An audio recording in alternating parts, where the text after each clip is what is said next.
Ubahkan hati kami yang dingin, yang cuek terhadap amanah-Mu, agar kami menjadi seperti-Mu. Sungguh Tuhan, lebih diberkati memberi daripada menerima.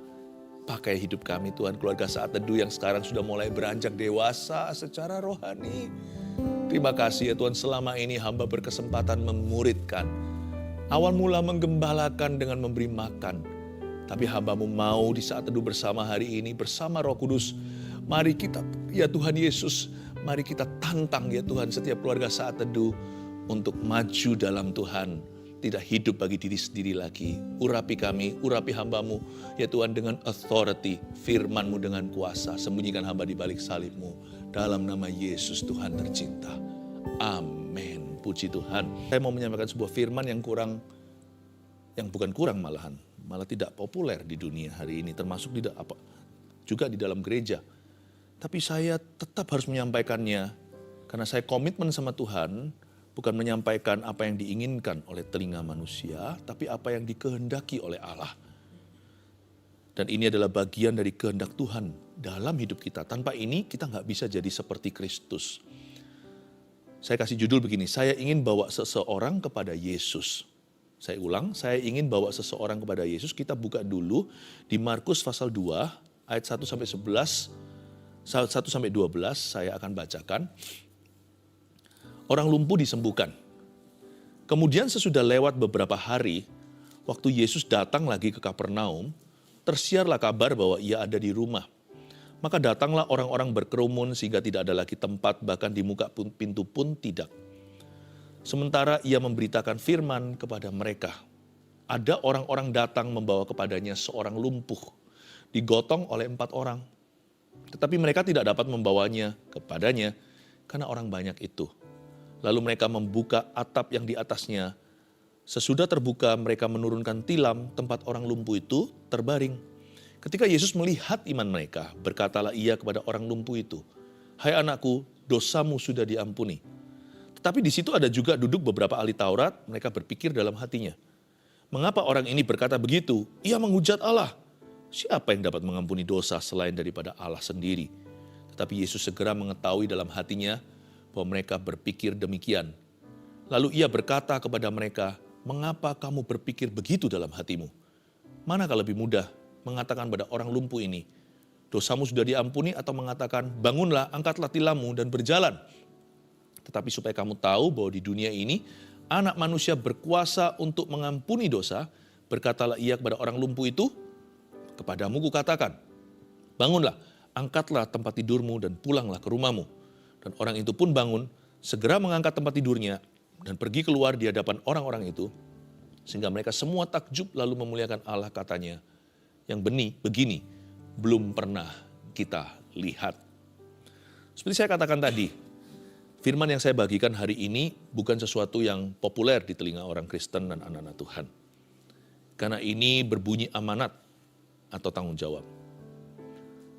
Tapi apa yang mendewasakan iman kita jikalau bukan tugas dari Tuhan? Bulan ini, Saat Teduh sudah sudah menggenapi 3 tahun. Jadi kita mulai menuju ke tahun keempat jikalau Tuhan izinkan. Dengan ratusan khotbah, dahulu Rabu Sabtu, sekarang sekali seminggu. Itu sudah ratusan firman yang dibagikan. Tentunya sudah harus kita dewasa iman. Kedewasaan iman kita, tolak ukurnya adalah kepedulian terhadap sesama kita. Saya timbang-timbang di dalam hati, apakah Anda sudah ready? Kalau saya tidak merasa Anda siap, berarti saya menghina. Saya menghina firman yang ditaburkan begitu murni dan mulianya. Kalau ratusan firman sudah kita terima, pasti kita dewasa. Karena firman ini bibit unggul dari sorga. Jadi saya berpikir begini, sekalipun jikalau tidak ada yang mendengarkan, asal ada hari ini 300 aja keluarga Saat Teduh yang mau dengarkan, saya tetap akan beritakan. 300 orang Gideon bisa memutarbalikkan sejarah. Dibutuhkan orang-orang yang mau dipilih oleh Tuhan, bukan hanya dipanggil saja. Banyak yang dipanggil, sedikit yang dipilih, ya kan? Jangan lupa kita semua adalah orang-orang pilihan. Tuhan mau kita dipakainya secara luar biasa. Tuhan mau memakai Anda. Waktu memuji menyembah juga sama. Kalau worship songs atau lagu-lagu pujian yang kita nyanyikan itu semuanya berpusat pada diri kita dan kebutuhan kita. Keintiman dengan Tuhan gak seberapa. Tapi waktu kita sungguh-sungguh mengagungkan Tuhan, fokus kita ke tempat yang maha tinggi, kebutuhan kita pun akan tercukupi. Saya percaya kita harus mencari kerajaan Allah hari-hari ini, apalagi akhir zaman, dan segala kebenarannya. Semua kebenaran itu termasuk di dalamnya bagian kita untuk menginjili sesama kita. Saya mau dorong keluarga Saat Teduh untuk berfungsi, untuk berbuah. Tidak boleh ada yang hanya menyerap, menerima, tidak boleh forever jadi spiritual babies atau menjadi bayi rohani. Cerita ini kontras antara ada 3 pihak selain Yesus.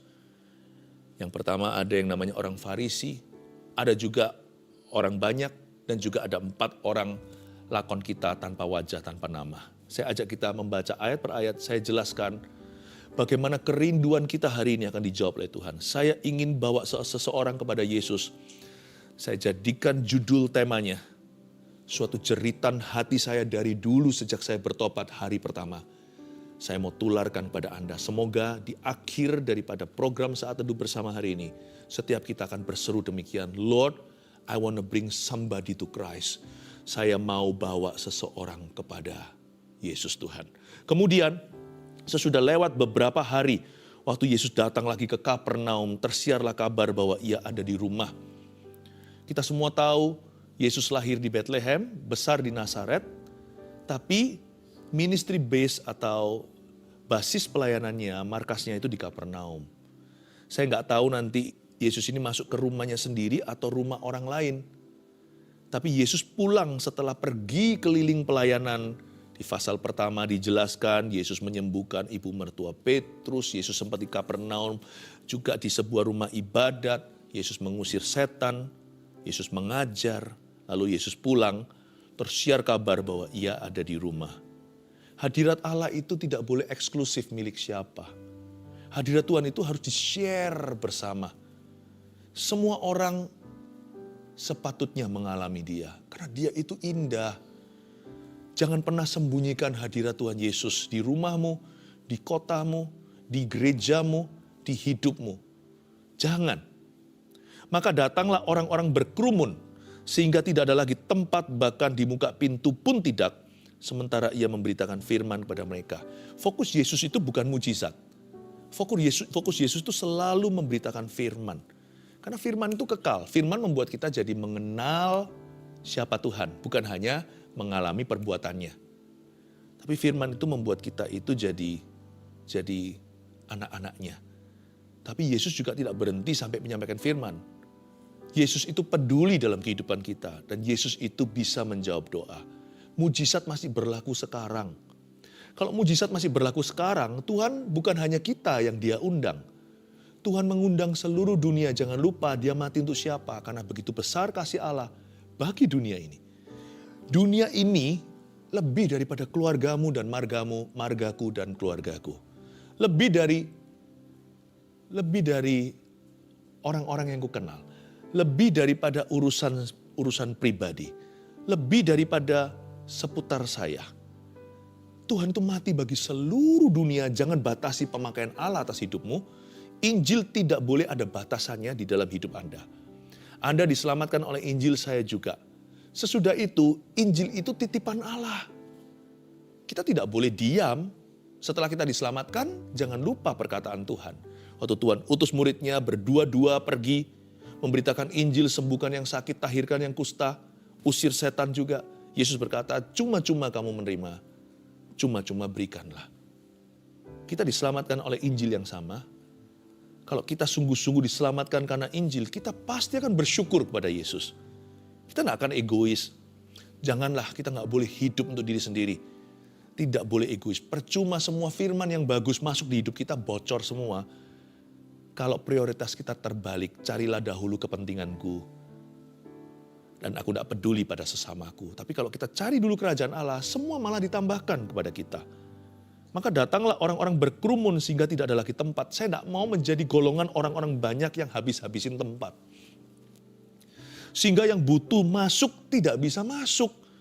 Saking penuhnya begitu berjubel-jubel manusia, sehingga tidak ada lagi tempat, kata ayat 2, bahkan di muka pintu pun tidak. Jadi orang-orang itu ada yang ngintip-ngintip dari depan pintu rumah.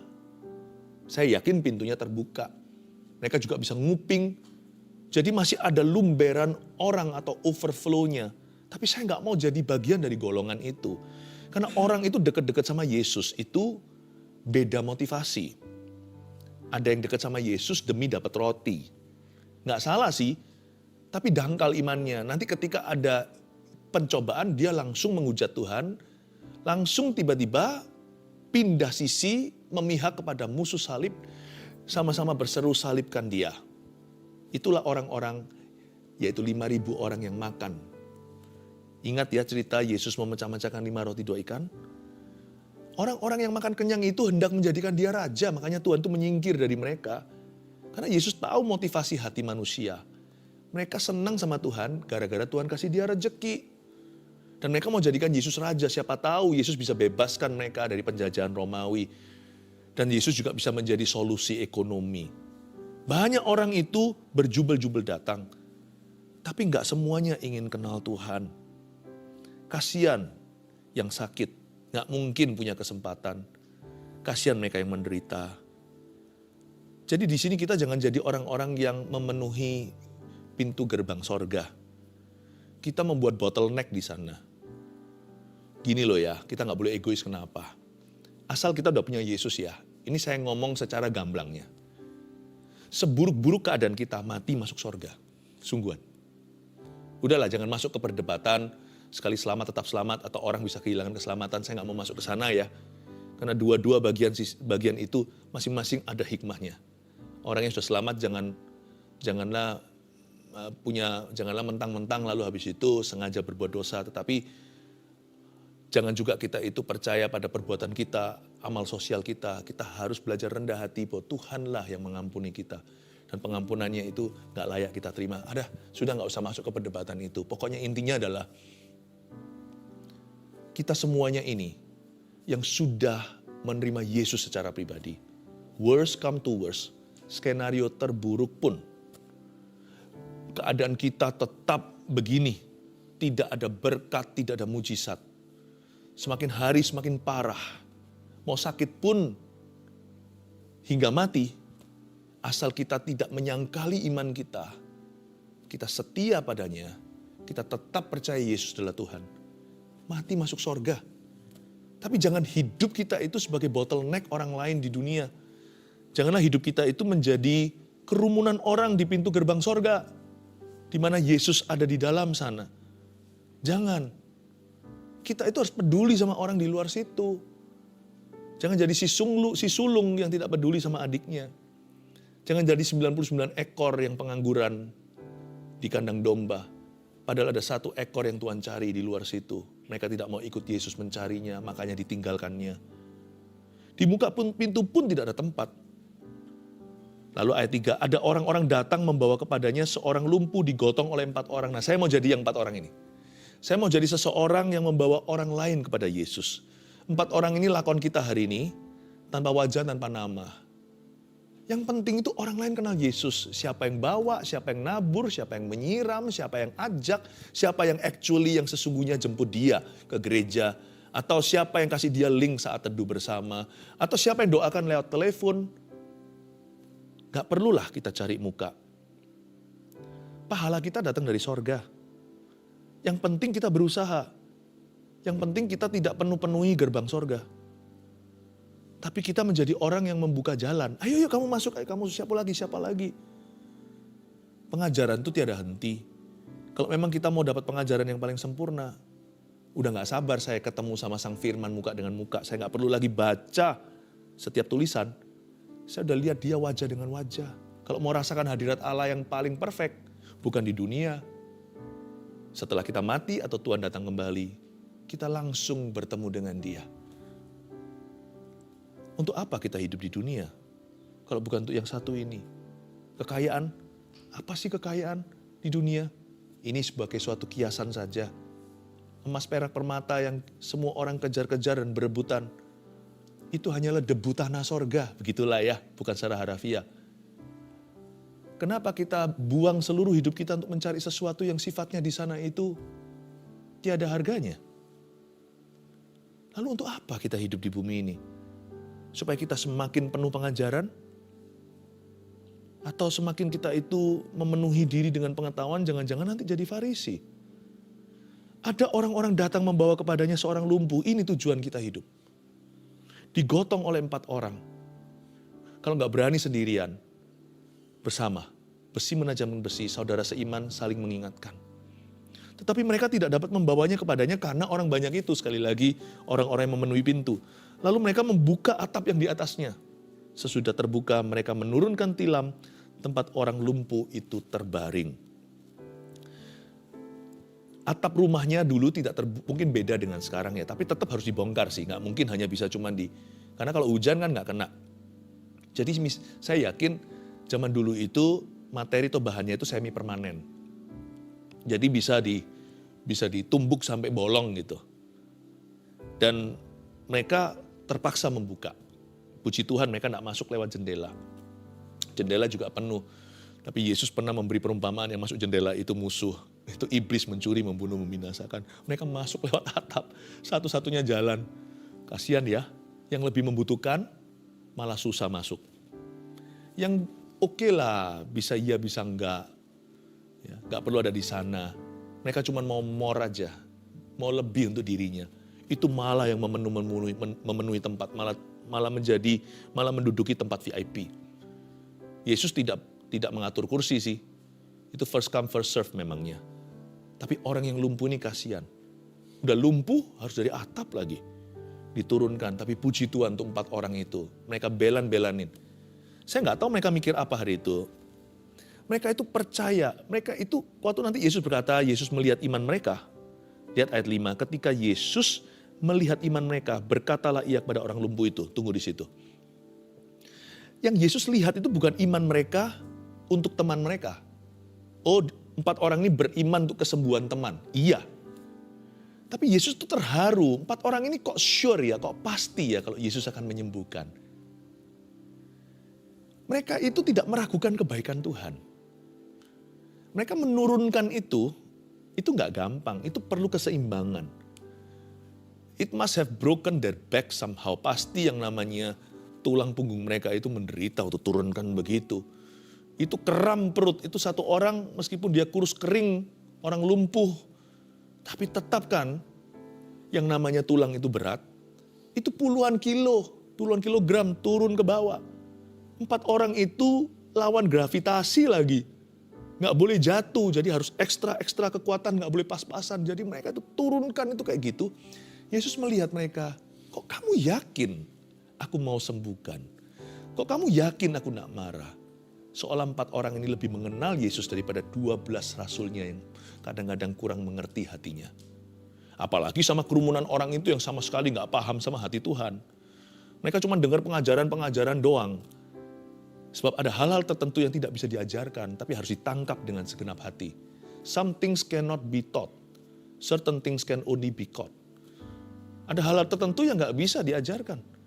Mau kita sekolah teologi sampai 8 tahun, 10 tahun, juga gak akan ngerti-ngerti. Ada hal-hal tertentu itu yang hanya bisa kita tangkap. Hari ini tangkaplah hati Tuhan untuk hidupmu. Dan untuk orang lain melalui hidupmu. Mereka turunkan tilam. Yesus berkata, bukan soal imanmu pada kuasa kesembuhanku. Iya sih, mereka mungkin pernah dengar Yesus sembuhkan orang kusta. Baru berapa ayat di atasnya itu kesembuhan kusta perdana loh. Belum ada sebelumnya sejak perjanjian lama. Yesus sembuhkan orang kusta. Mungkin mereka lihat itu, tapi bukan itu. Kok kamu yakin aku tidak akan marah? Kamu lobangi atapku. Kok kamu yakin prioritasku itu jiwa, bukan harta atau materi dunia? Kok kamu yakin waktu dia turun gitu aku gak tersinggung? Kok bisa mereka melihat kerendahan hati Tuhan Yesus? Kok kamu pasti aku akan tergerak? Betapa kamu mengenali belas kasihan yang ada di dalam diriku, kata Yesus. Mereka membuka atap itu dan Yesus melihat iman mereka. Karena waktu turunkan ke bawah, itu susah. Kalau nggak sembuh, lebih susah lagi. Saya tetap yakin itu kerumunan orang nggak akan buka jalan. Lebih gampang membelah Laut Merah daripada membelah Farisi. Lebih gampang membelah lautan daripada membelah membelah hati orang yang sudah membeku bagi sesamanya. Jadi mereka tahu, kalau mereka turunkan, Yesus tidak sembuhkan. Mereka nggak boleh hit and run, bisa dihujat itu. Semua orang tuh sudah lihat mereka siapa. Mereka harus angkat lagi, dikerek lagi seperti bendera. Dan itu akan jadi lebih bahaya dan lebih berat bagi mereka. Susah. Jadi mereka waktu turunkan, mereka sudah tahu, Tuhan tidak akan tolak permohonan mereka. Mereka tahu Tuhan akan masyigu. Mereka tahu Tuhan itu rendah hati.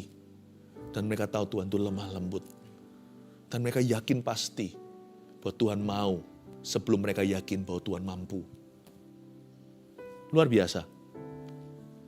Ketika Yesus melihat iman mereka, berkatalah ia kepada orang lumpuh itu, hai anakku, dosamu sudah diampuni. Aneh, kok bukan hai anakku engkau sembuh, tapi hai anakku, dosamu sudah diampuni. Karena memang di segala zaman, apalagi zaman Rabi, zaman orang Farisi itu gitu. Mereka punya teori yang aneh sih. Jadi kalau orang sakit itu pasti karena ada dosa. Zaman sekarang juga masih ada, banyak orang berpendapat demikian.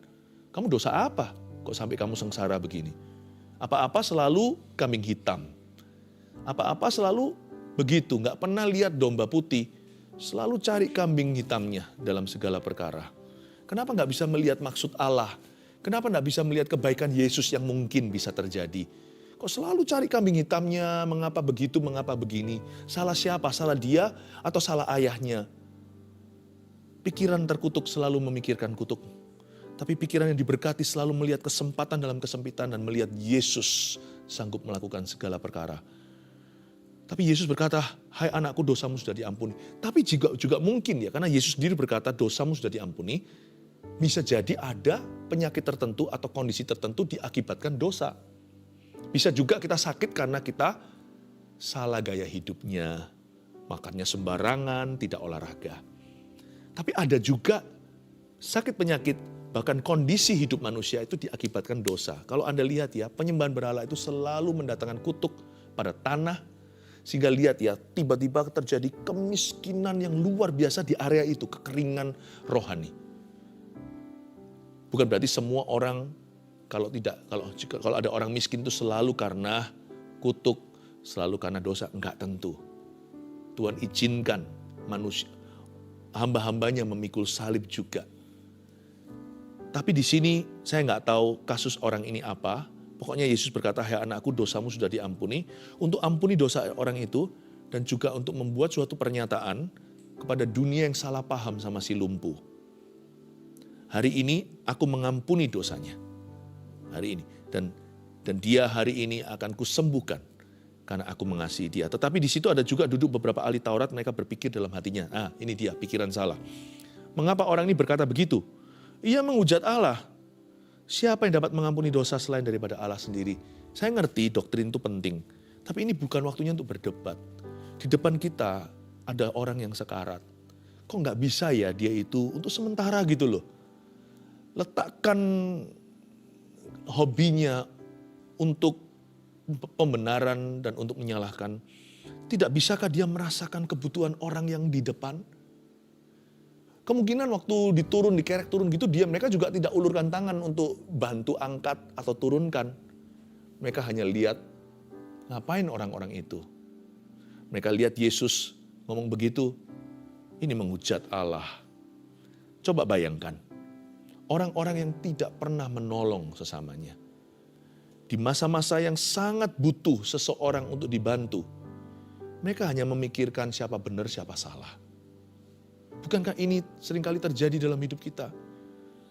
Kita buta terhadap kebutuhan di sekeliling kita. Kita tidak tergerak.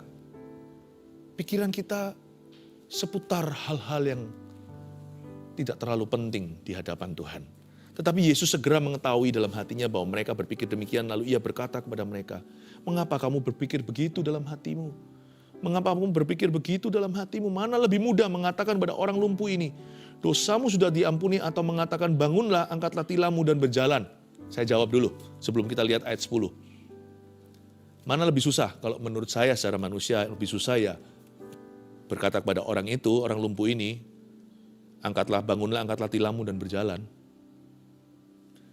Karena pengampunan nggak kelihatan, tetapi kesembuhan kelihatan. Pemulihan di dalam jiwa seseorang nggak kelihatan, tinggal tunggu buahnya hari-hari yang akan datang. Tapi mujizat itu nampak. Tentunya yang lebih sulit itu. Tapi supaya kamu tahu ayat 10 bahwa di dunia ini anak manusia berkuasa mengampuni dosa.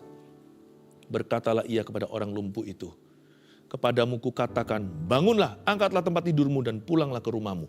Dua hal terjadi di ayat 11. Terjadi mujizat dan mujizat terbesar. Mujizat yang terjadi, nampak mata, lumpuh berjalan di depan semua orang. Mujizat terbesar yang terjadi, malahan gak kelihatan. Dosa orang ini diampuni. Mungkinkah sakit penyakitnya akibat dosa kutuk keturunan? Bisa jadi. Jangan main hakim sendiri memang, tapi segala kasus harus dilihat dulu. Waktu kita kenal orang itu, dan kita tahu firman Tuhan, kita bisa timbang, dan kita bisa bercermin, dan kita bisa tahu lewat hikmat Roh Kudus mengapa sesuatu itu begitu. Tetapi hari itu, Yesus melakukan dua hal. Yesus sembuhkan dia secara fisik, mujizat terjadi, tapi mujizat terbesar terjadi di dalam dirinya, yaitu dosanya dan kutuknya diangkat oleh Tuhan. Tuhan mengampuni dia. Kepadamu kukatakan, bangunlah, angkatlah tempat tidurmu dan pulanglah ke rumahmu.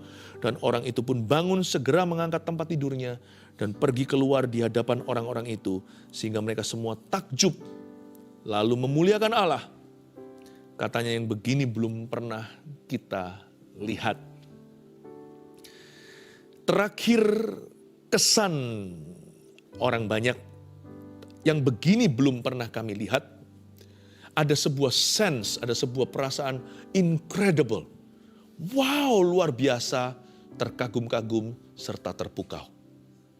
Biasanya ketika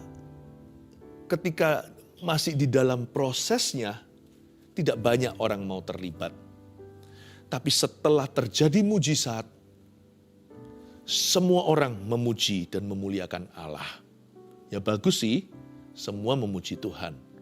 Tetapi sukacitanya beda. Sukacita orang banyak yang memuliakan Allah, dan sukacita 4 orang yang terlibat di dalam proses Allah, beda. Beda. Yang satu adalah sukacita melihat, menontonnya, wow. Yang satu lagi sukacita menjadi mitra Allah. Seperti ada suatu, bukan sukacita menjadi mitra Allah aja ya. Mereka mengalami sukacitanya Allah.